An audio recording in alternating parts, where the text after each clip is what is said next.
அனைவருக்கும் ஆர்சிசியின் அன்பான வணக்கங்கள். இன்றைக்கி நம்ம தமிழ் பாடத்திலிருந்து 10 பாட்டு நூல்கள் பற்றி வினாக்கள் பார்க்க போகிறோம். வாங்க வினாக்கள் பார்க்கலாம். முல்லைப்பாட்டு. முல்லைப்பாட்டின் ஆசிரியர் நப்பூதனார். முல்லைப்பாட்டின் ஆசிரியர் நப்பூதனார். இரண்டாவது வினா, முல்லைப்பாட்டின் பாடல் வரிகள் 103 அடிகள். முல்லைப்பாட்டின் பாடல் வரிகள் 103 அடிகள். மூணாவது பாயிண்ட், முல்லைப்பாட்டின் பாவகை ஆசிரியப்பா. முல்லைப்பாட்டின் பாவகை ஆசிரியப்பா. முல்லைப்பாட்டின் நூல் வகை அகநூல்.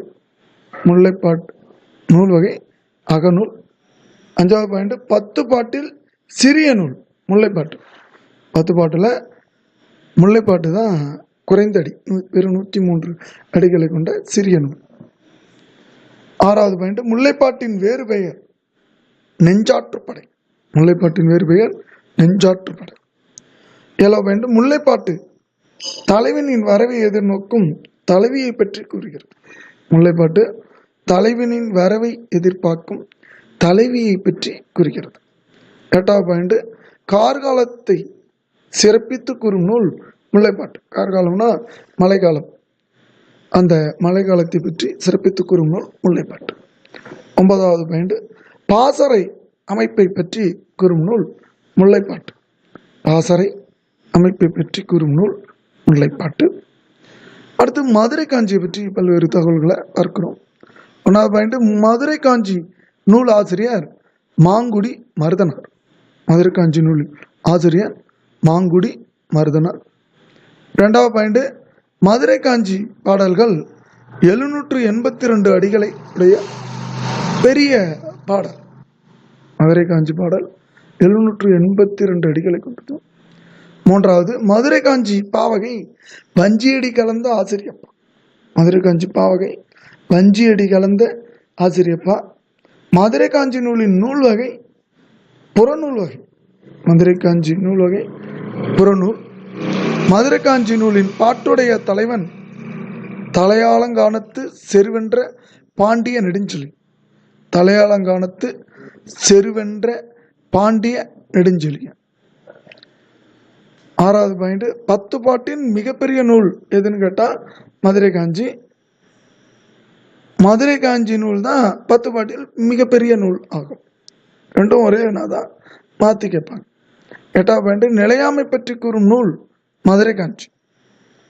அந்த நிலையாமையை பற்றி கூறும் திணை எதுனா காஞ்சி திணை.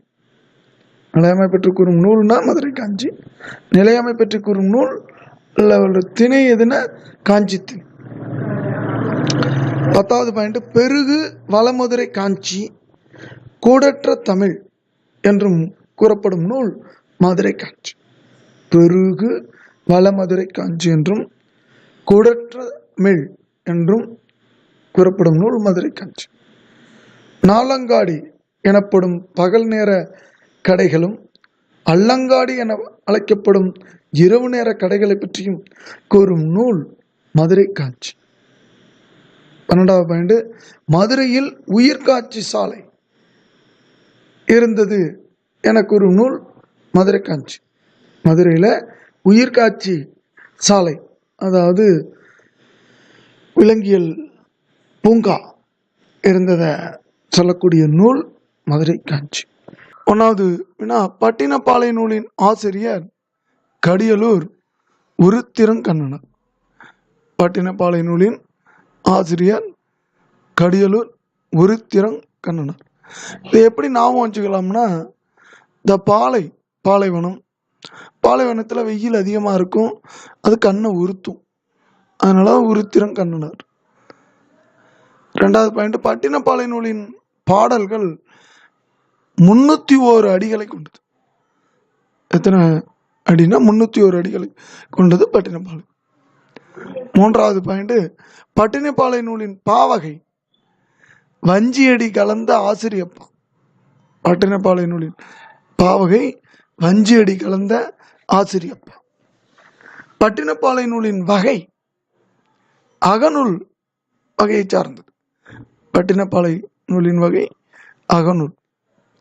5வது பாயிண்ட், பட்டினப்பாலையில் பட்டினம் என்பது காவிரி பூம்பட்டினத்தை குறிக்கிறது. பட்டினப்பாளையில் பட்டினம் என்பது காவிரி பூம்பட்டினத்தை குறிக்கிறது. 6வது பாயிண்ட், பட்டினப்பாலை நூல் புகார் நகரில் நடைபெற்ற வணிகம் பற்றி கூறும் ஒரு நூலாகும். பட்டினப்பாலை நூல் புகார் நகரில் நடைபெற்ற வணிகம் பற்றி கூறுகிறது. 7வது பாயிண்ட், கொல்லவது மிகை கொள்ளது, கொடுப்பதுவும் குறைபடாது, பல் பண்டம் பகர்ந்து வீசும் என்று கூறும் நூல் பட்டினப்பாலை.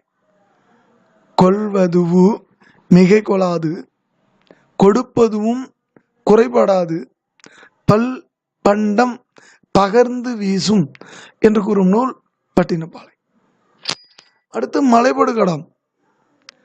இந்த மலைபடுகடாம் நூலின் ஆசிரியர் பெரும் குன்றூர் பெரும் கௌசிகனார். மலைனா பெருசா இருக்கும், அதனால அந்த பெரும் கௌசிகனார். மலைபடுகடாம் நூலின் ஆசிரியர் பெரும் குன்றூர் பெரும் கௌசிகனார். மலைபடுகடாம் நூலின் பாடல்கள் 583 வரிகளை கொண்டது. மலைபடுகடாம் நூலின் பாடல்கள் 583 வரிகளை கொண்டது. மலைபடுகடாம் நூலின் பாவகை ஆசிரியப்பா. மலைபடுகடாம் நூலின் பாவகை ஆசிரியப்பாவகை. மலைபடுகடாம் நூலின் வகை புறநூல் வகையை சார்ந்தது. மலைபடுகடாம் புறநூல் வகையை சார்ந்தது. மலைபடுகடாம் நூலின் பாட்டுடைய தலைவன் நன்னன் செய் நன்னன். மலைபடுகடாம் நூலின் பாட்டுடை தலைவன் நன்னன் செய் நன்னன். 6வது பாயிண்ட், மலைபடுகடாம் நூலின் வேறு பெயர் கூத்தராற்றுப்படை.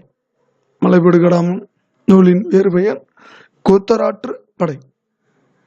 அதாவது ஒரு மன்னனிடம் பொருள் பெற்று செல்லும் கூத்தரானவர் தன்னை போல் வரும் மித்த கூத்தரையும் ஆற்றுதல் படுத்தி நன்னனிடம் அனுப்பும் செயல்தான் இந்த கூத்தராற்றுப்படை நூலில் குறிப்பிடப்படுகிறது.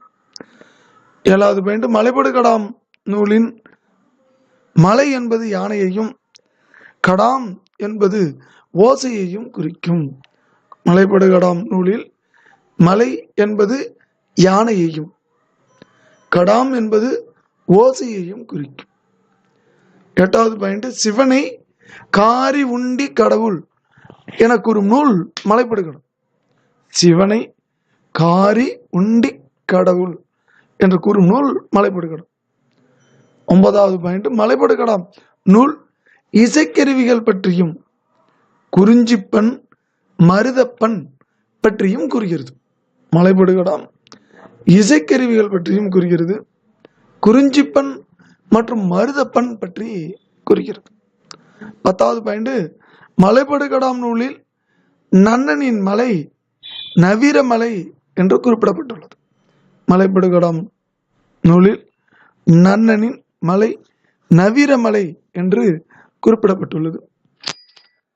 11வது பாயிண்ட், ஆற்றுப்படை நூல்களில் மிகப்பெரியது மலைபடுகடாம். ஏன்னா 583 வரிகளை கொண்ட ஒரே நூல் மலைபடுகடாம். ஆற்றுப்படை நூல்களில் பெரியது மலைபடுகடாம். 12, மலைபடுகடாம் நூல் கூத்தரை களம்பெரு கண்ணுலர் என குறிப்பிடுகிறது. மலைபடுகடாம் நூல் கூத்தரை களம்பெரு கண்ணுலர் என்று குறிப்பிடுகிறது. 13வது பாயிண்ட், பொறுத்துக மாரி, அதாவது பொருள். பொம்மல்னா சோறு, பொம்மல் என்றால் சோறு. கடும்புனா சுற்றம், உறவினர். கடும்புனா சுற்றம். இரடினா திணை, இரடி என்பது திணையை குறிக்கும். படுகர் என்பது பள்ளத்தை குறிக்கும். படுகர் என்பது பள்ளம். இது 10ஆம் வகுப்புல புதிய புத்தகத்தில் இடம்பெற்றுள்ளது. 14வது பாயிண்ட், இரடி பொம்மல் பெருகுவீர் என்று குறிப்பிடும் நூல் மலைபடுகடாம். இரடி பொம்மல் பெருகுவீர் என்று குறிப்பிடும் நூல் மலைபடுகடாம். திருமுருகாற்றுப்படை நூலின் ஆசிரியர் நக்கீரன். திருமுருகாற்றுப்படை நூலின் ஆசிரியர் நக்கீரன். ரெண்டாவது பாயிண்ட், திருமுருகாற்றுப்படை நூலின் பாடல்கள் 317 அடிகள். திருமுருகாற்று படை நூலின் பாடல்கள் 317 அடிகள். மூன்றாவது பாயிண்ட், திருமுருகாற்றுப்படை நூலின் பாவகை ஆசிரியப்பா. திருமுருகாற்றுப்படை நூலின் பாவகை ஆசிரியப்பா. நாலாவது பாயிண்ட், திருமுருகாற்றுப்படை நூலின் நூல் வகை புறநூல். திருமுருகாற்றுப்படை நூலின் நூல் வகை புறநூல். அஞ்சாவது பாயிண்ட், திருமுருகாற்றுப்படை நூலின் பாட்டுடை தலைவன் முருகன், முருகப்பெருமான் தான். திருமுருகாற்றுப்படை நூலின் பாட்டுடை தலைவன் முருகன். திருமுருகாற்றுப்படை நூலின் வேறு பெயர்கள் புலவராற்றுப்படை மற்றும் முருகு. திருமுருகாற்றுப்படை நூலின் வேறு பெயர் புலவராற்றுப்படை மற்றும் முருகு என்பனவர். ஏழாவது பாயிண்ட், திருமுருகாற்றுப்படை 11ஆம் திருமுறையில் இடம்பெற்றுள்ளது. இந்த திருமுருகாற்றுப்படை நூல் 10 பாட்டில் இருந்தாலும் 11ஆம் திருமுறையிலும் இடம்பெற்றுள்ளது. எட்டாவது பாயிண்ட், திருமுருகாற்றுப்படை 6 பிரிவுகளை உடையது. அதாவது முருகப்பெருமானோட 6 படை வீடுகள்னு சொல்லுவாங்க, அந்த பிரிவை தான் சொல்றாங்க. 9வது பாயிண்ட், முதல் பகுதி, திருமுருகாற்றுப்படையோட முதல் பகுதி திருப்பரங்குன்றம் மலை மற்றும் மதுரையின் சிறப்பை பற்றி கூறுகிறது. திருமுருகாற்றுப்படையின் 2ஆம் பகுதி திருச்செந்தூர் முருகப்பெருமானை பற்றியும் திருச்செந்தூரின் சிறப்பை பற்றி கூறுகிறது. திருமுருகாற்றுப்படையின் 3ஆம் பகுதி பழனிமலை, பழனிமலையில் இருக்கக்கூடிய முருகப்பெருமானின் அதன் சிறப்பை பற்றி கூறுகிறது. திருமுருகாற்றுப்படையின் 4ஆம் பகுதி சுவாமிமலை, கும்பகோணத்திற்கு அருகே உள்ள சுவாமிமலையை பற்றியும் அதன் கடவுளை பற்றியும் கூறுகிறது. திருமுருகாற்றுப்படையின் 5ஆம் பகுதி திருத்தணி முருகனை பற்றியும் அங்கு இருக்கக்கூடிய சூழலை பற்றியும் கூறுகிறது. திருமுருகாற்றுப்படையின் 6ஆம் பகுதி பழமுதிர் சோலையில் உள்ள முருகனை பற்றியும் அங்கு இருக்கக்கூடிய அமைப்பினை பற்றியும் கூறுகிறது. 15வது பாயிண்ட், 10 பாட்டு 12 திருமுறை 2 தொகுப்பிலும் இடம்பெறும் ஒரே நூல் திருமுருகாற்றுப்படை. 16வது பாயிண்ட், நக்கீரரை அடைத்து வைத்த பூதம் கற்கிமுகி. நக்கீரரை அடைத்து வைத்த பூதம் கற்கிமுகி. இது புது வினாவா இருக்கு இதுல. அடுத்து பொருணர் ஆற்றுப்படை. இந்த பொருணர் ஆற்றுப்படை நூலோட ஆசிரியர் முடத்தாம கன்னியார். பொருணர் ஆற்றுப்படை நூலின் ஆசிரியர் முடத்தாம கன்னியார். 2வது பாயிண்ட், பொருணர் ஆற்றுப்படை நூலின் பாடல்கள் 248 அடிகள். பொருணர் ஆற்றுப்படை நூலின் பாடல்கள் 248 அடிகள். 3வது பாயிண்ட், பொருணர் ஆற்றுப்படை நூலின் பாவகை ஆசிரியப்பா. பொருணர் ஆற்றுப்படை நூலின் பாவகை ஆசிரியப்பா. 4வது பாயிண்ட், பொருணர் ஆற்றுப்படை நூலின் நூல் வகை புறநூல். பொருணர் ஆற்றுப்படை நூல் புறநூல் வகையை சார்ந்தது. பொருணர் ஆற்றுப்படையிலான நூலின் பாட்டுடை தலைவன் யார்னா கரிகால் பெருவளத்தான், கரிகால் சோழனை பற்றிய பாடல்கள் இந்த பொருணர் ஆற்றுப்படை. 6வது பாயிண்ட், வேடம் தாங்கி நடிப்பவர்கள் பொருணர்கள் ஆவர். பொருணர் யாருன்னா வேடம் தாங்கி நடிப்பவர்களை தான் பொருணர்கள்னு சொல்லுவாங்க. 7வது பாயிண்ட், ஏற்களமோ போர்க்களமோ பரணியோ பாடும் கூத்தரும் பொருணர் எனப்படுவர். ஏற்களமோ போர்க்களமோ பரணியோ பாடும் கூத்தரும் பொருணர் எனப்படுவர். 8வது பாயிண்ட், பொருணர் ஆற்றுப்படை நூல் போர்க்களம் பாடும் பொருணர் பற்றி இது. பொருணர் ஆற்றுப்படை நூல் போர்க்களம் பாடும் பொருணர் பற்றி கூறுகிறது.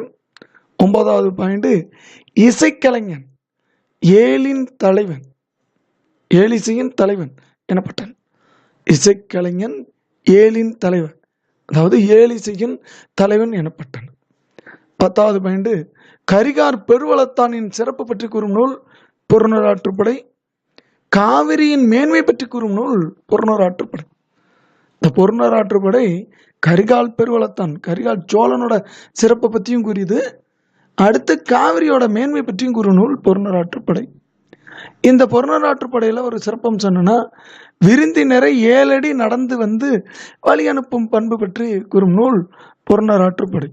விருந்தினரை 7 அடி நடந்து வந்து வழி அனுப்பும் பண்பு பற்றி கூறும் நூல் புறநர் ஆற்றுப்படை. 1. நெடுநல்வாடையின் ஆசிரியர் நக்கீரர். நெடுநல்வாடையின் ஆசிரியர் நக்கீரர். 2வது பாயிண்ட், நெடுநல்வாடை பாடல்கள் எண்ணிக்கை 188 அடிகள். நெடுநல்வாடை பாடல்கள் எண்ணிக்கை 188 அடிகள். 3வது பாயிண்ட், நெடுநல்வாடையின் பாவகை ஆசிரியப்பா. ஒவ்வொரு பாடலும் ஒவ்வொரு விதமான பாவல் அமைஞ்சிருக்கும். நெடுநல்வாடையானது ஆசிரியப்பாவில் அமைந்துள்ளது. 4வது பாயிண்ட், நெடுநல்வாடை நூல் வகை அகம் மற்றும் புறம். அகம் மற்றும் புறத்தாலான நூல் நெடுநல்வாடை. நெடுநல்வாடையை பிரித்தால் நெடுமை கூட்டல் வாடை என பிரிக்கலாம். நெடுநல்வாடை நெடுமை பிளஸ் வாடை என பிரிக்கலாம். அடுத்து 7வது பாயிண்ட், நெடுநல்வாடை என்பது நெடிதாகிய நல்வாடை என விரியும். நெடுநல்வாடை என்பது நெடிதாகிய நல்வாடை என விரியும். 8வது பாயிண்ட், அரிசிக்கு நெடிய வருத்தம் தரும் வாடை நெடுநல்வாடை.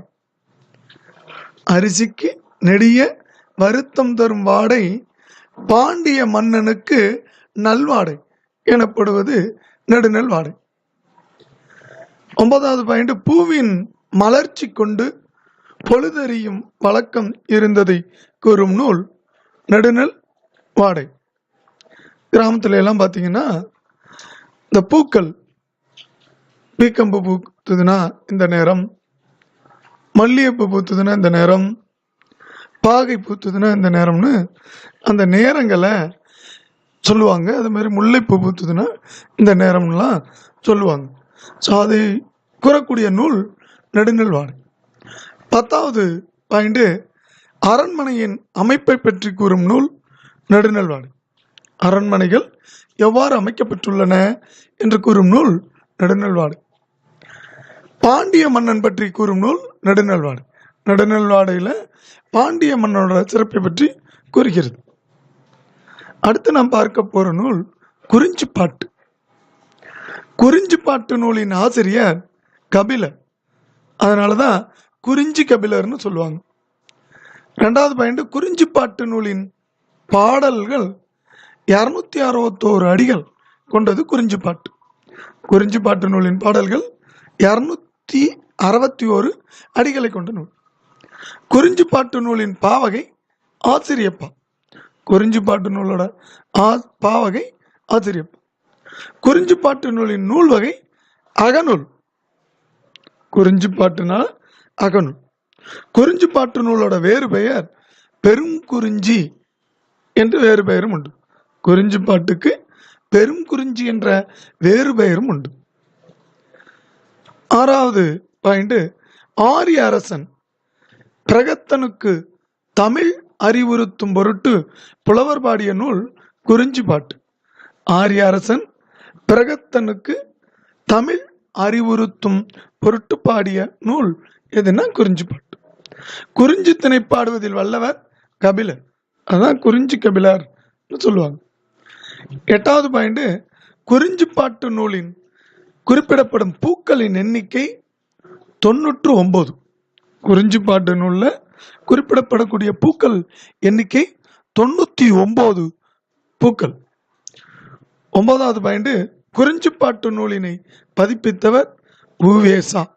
குறிஞ்சிப்பாட்டு நூலினை பதிப்பித்தவர் உவேசா. 10வது பாயிண்ட், தோழி அறத்தோடு நிற்றல் என்ற துறையில் அமைந்த நூல் குறிஞ்சிப்பாட்டு. தோழி அறத்தோடு நிற்றல் என்ற துறையில் அமைந்த நூல் குறிஞ்சிப்பாட்டு.